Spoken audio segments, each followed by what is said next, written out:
welcome to today's On This Day in Tudor History with me, Claire Ridgway, a Tudor history nut, Tudor history author and founder of the Tudor Society.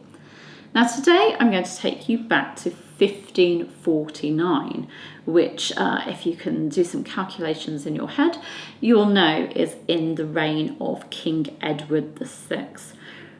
Now on this day in Tudor history, the 25th of August 1549, Robert Kett, leader of the rebels in Ketts Rebellion, which was funnily enough named after Robert Kett, launched an attack on the south side of Norwich, Norwich being a city in East Anglia, and burnt a number of buildings. But hang on a minute, what was Ketts Rebellion? Well, I'm going to tell you. It was a rebellion that started in East Anglia in July 1549 in the reign of King Edward VI. And this was, if you remember, Edward VI never reached his majority, so he never sort of ruled in his own right. He had, first of all, Edward Seymour, his uncle, as Lord Protector, and then towards the end of his reign, he had John Dudley, Duke of Northumberland, as Lord President of the Council. So there were two men that were leading the government, one after the other during his reign. And this was while Edward Seymour, Earl of Hertford, his uncle, was head of the government. In the 1540s, so in Henry VIII's reign as well, more and more common land was being enclosed. And what we mean by enclosed is fenced. It was being fenced off by local landowners for grazing for their sheep. And of course, this was common land. It didn't belong to these local landowners. It belonged to everyone, and it shouldn't have been enclosed. It should have been left open.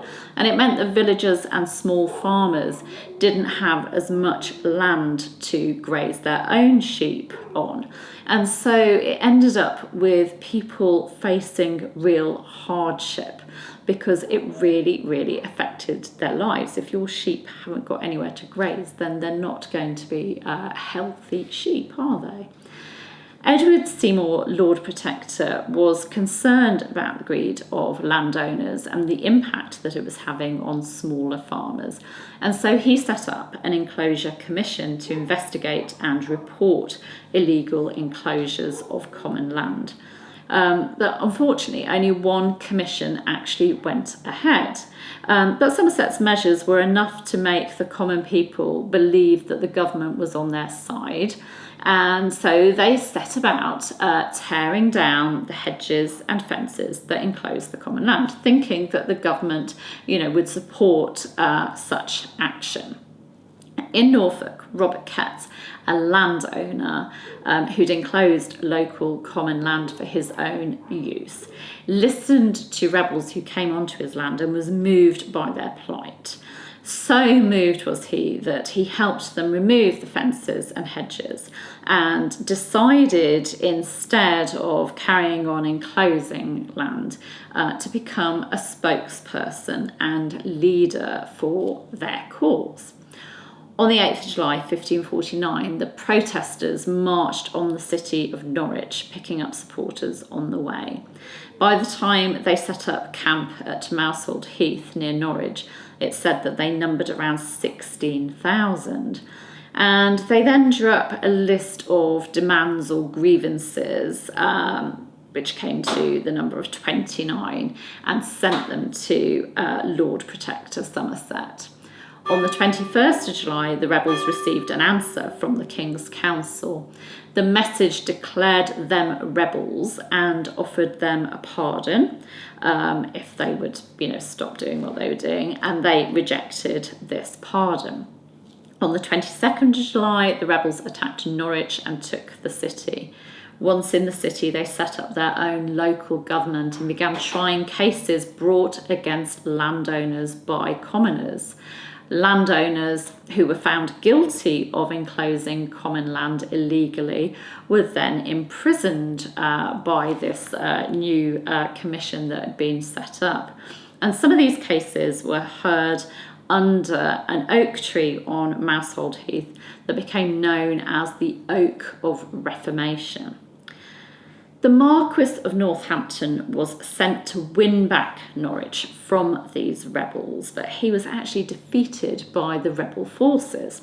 So then John Dudley, who was Earl of Warwick at this time, who would later in Edward VI's reign become Lord President of the Council, but he was Earl of Warwick at this time and a good soldier, he was sent with a large army to the area.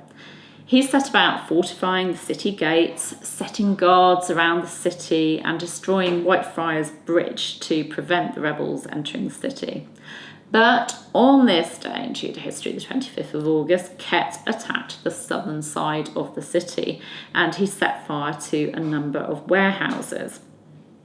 On the 26th of August, Warwick received 1,000 mercenaries as reinforcements to help him fight the rebels. And on the 27th of August, the Battle of Dussindale took place. Now, I'll be telling you more about that battle on another day, but suffice to say that the rebels were defeated and it brought Ketts Rebellion to an end.